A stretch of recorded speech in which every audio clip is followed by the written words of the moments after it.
Welcome to a surprise part 3 of a non-video series about computer graphics, editing, upper lips.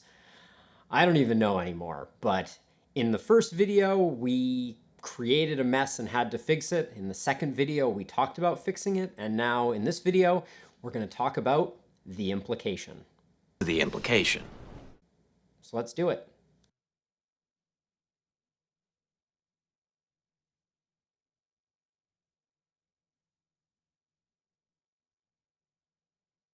So where we left off last was with Henry Cavill's gelatinous quivering upper lip and the computer graphics that were used to fix it.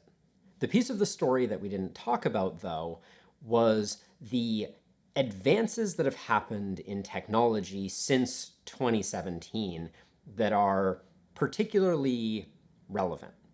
Because the reality is, the solution that they used to fix the problem, which is very similar to the solution that I used, is not the solution that I think Hollywood would use today, or technology that's available to the average consumer would use to solve the same problem. The technology that would be used today to fix the Cavill mustache debacle is a technology called deepfake, which is a portmanteau of deep learning and fake.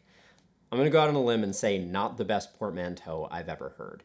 But the general concept of the technology is that it uses as a base of a learning model a huge number of photos of a person that is an actor that is performing something that you want to be in the final video, and a second person that's usually a celebrity or some person that you don't have access to, that you want to take their face and superimpose it or put it on top of the actor that you have access to.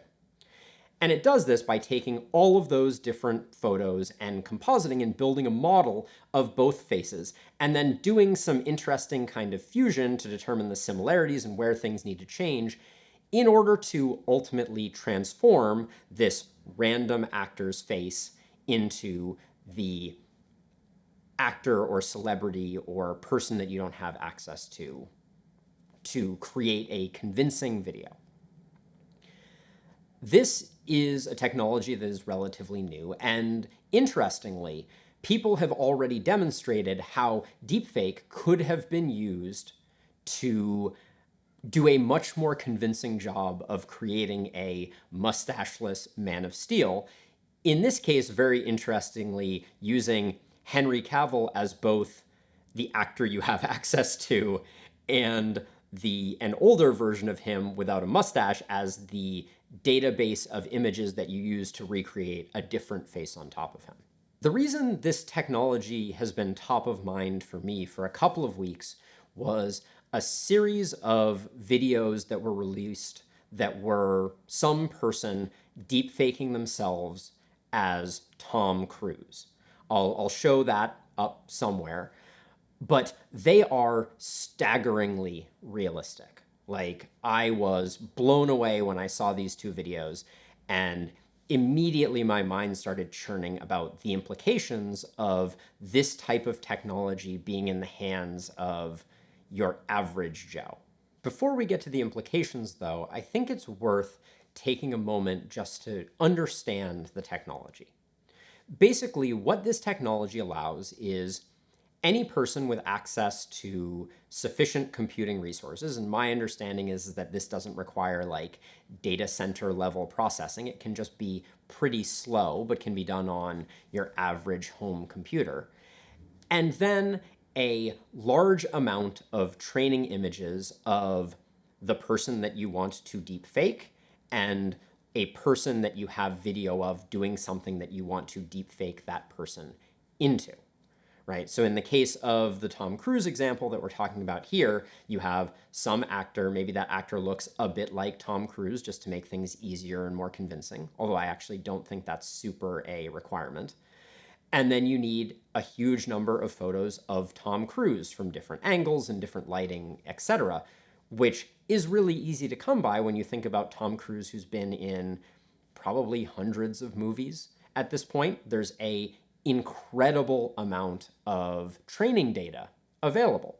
So you take all of that data, you record something that you want to demonstrate him doing, like one example that I saw and will probably show up here if I haven't already, is Tom Cruise hitting a golf ball. So you have the actor hit the golf ball, and then you use this model that you've created, this deepfake model, to add Tom Cruise's face and replace the face of the person that was doing it.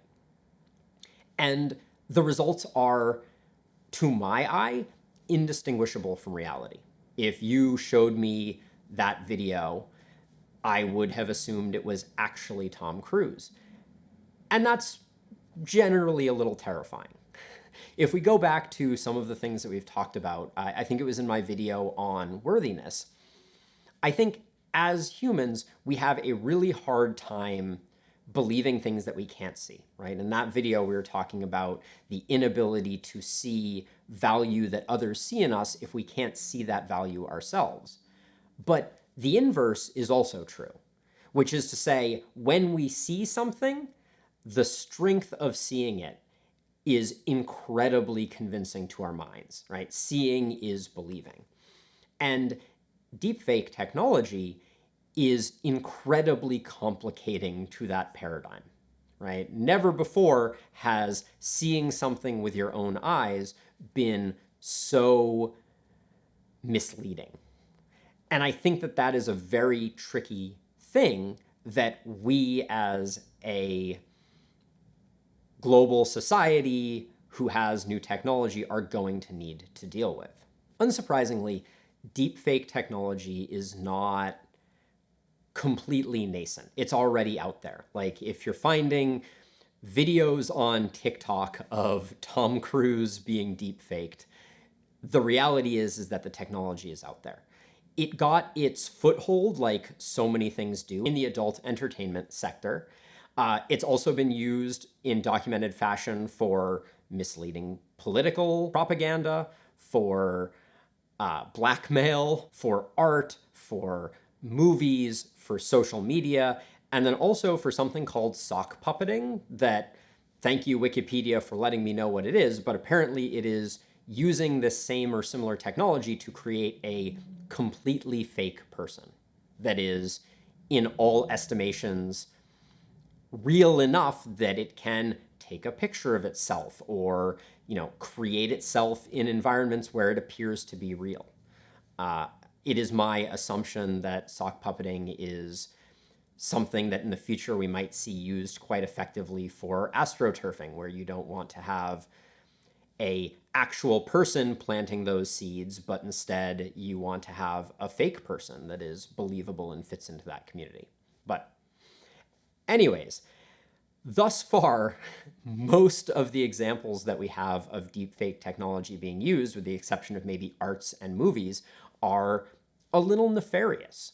And I think that is unsurprising because a technology that is so tightly coupled with fraud and creating something misleading doesn't have a lot of practical applications, replacing mustaches maybe being one of the few examples. So that gives us a feel of the implication, right? I think we are on the cusp right now of a world in which we are incapable of trusting our eyes at an unprecedented level.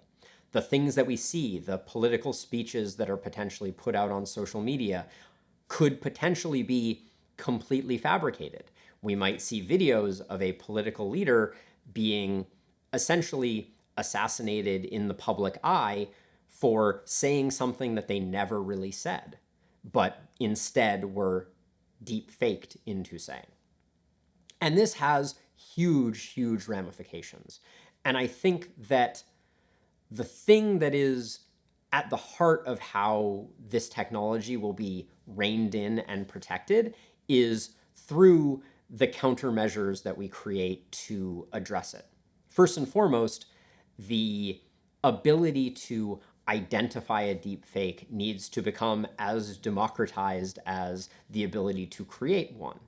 We need to have technology that identifies the minute telltale signs of deepfake so that we can determine when something is original content or not original content. Right now, I think the problem is that the technology of deepfake is accelerating exponentially because it is useful, it's funny. You know, you can put Nicolas Cage's face on Amy Adams if you want. And so as a result, that technology is getting a lot of attention and a lot of development, while there is a much smaller group that is working on the technology to detect it. And the detection technology is incredibly vital, but far less humorous, exciting, interesting, cool. It's rather chilling that we are entering into a phase of human history where our ability to manufacture misleading video is so advanced, and we have not tackled these problems yet. And so that is the implication that I alluded to at the beginning of this video. I think that in the coming years, we are going to see deepfake technology ever increasingly weaponized.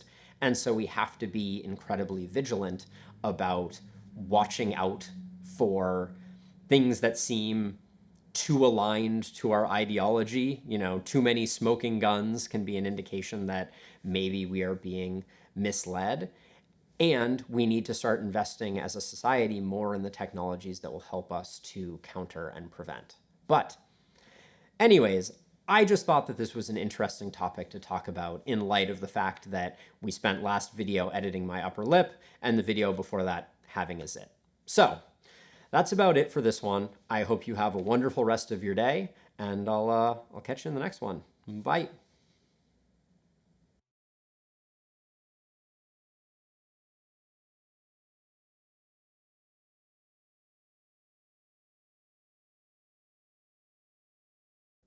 Not apotamus. Ponderous.